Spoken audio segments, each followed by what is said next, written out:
Okay, we're going to look at non-parametric statistics here. If you've seen the t-test and the outliers screencast, you'll find these data boringly familiar. I'm using the same data again, but I'm going to do a non-parametric test on it. Now, we've already established from previous screencasts and previous tests we've done on this that these data are neither skewed nor that they have outliers. Well, in fact, they did have a significant outlier. If you go back to the outlier screencast and look at that, you'll spot that.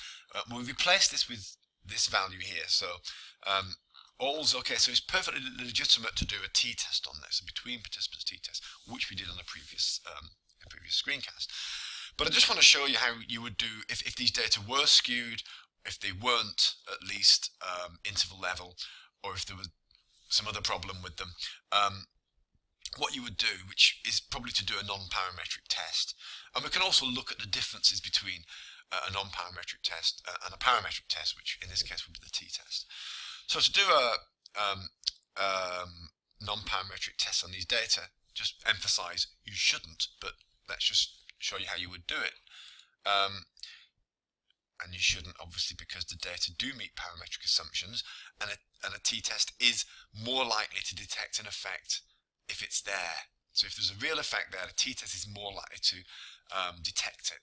And indeed, when we did the t-test screencast, we found that there was a significant difference between these two conditions.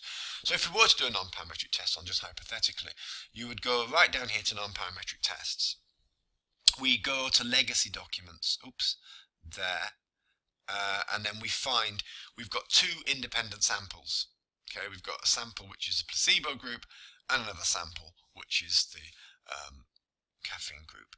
So two independent samples here. So we click on that, and again, let's reset that and go through it. The test variable again is time, that's our DV, and our grouping variable is our IV.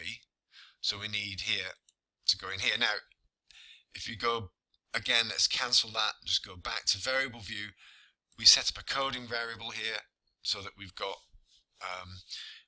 so we've set up a coding variable so we can tell SPSS which is placebo, which is caffeine, and SPSS only likes numbers, so you've got to associate words with numbers for SPSS to do anything about it. And here we've got 0 for placebo and the number 1 for caffeine. It doesn't matter what those numbers are, it could be 1 and 2, 10 and 20, and it doesn't matter which way around those numbers are, as long as the numbers are different. So that's okay.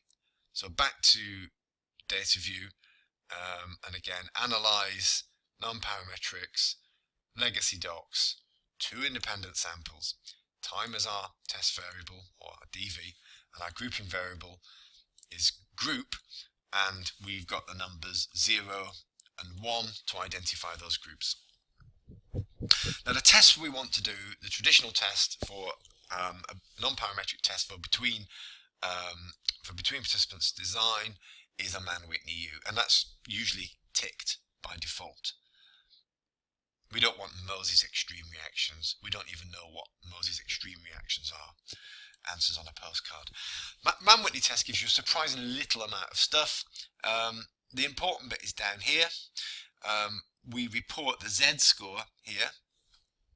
Dealt with Z-scores already. That's just like reporting a t-statistic. And we report the asymp sig. Now these are the same data that we did a t-test on, and remember the t-test showed it was significant to, I think, p equals 0.03, which is lower than the 5% level, or the 0.0 p less than 0.05. We notice here that the Mann Whitney test, as I mentioned, is less sensitive.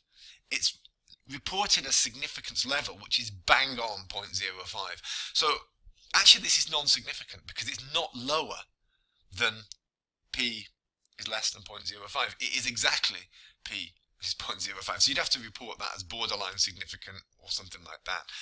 But what that illustrates is that you really are better off using a t-test if you can, because you are more likely to test an effect if it's there. The t-test is much more sensitive than a Mann Whitney.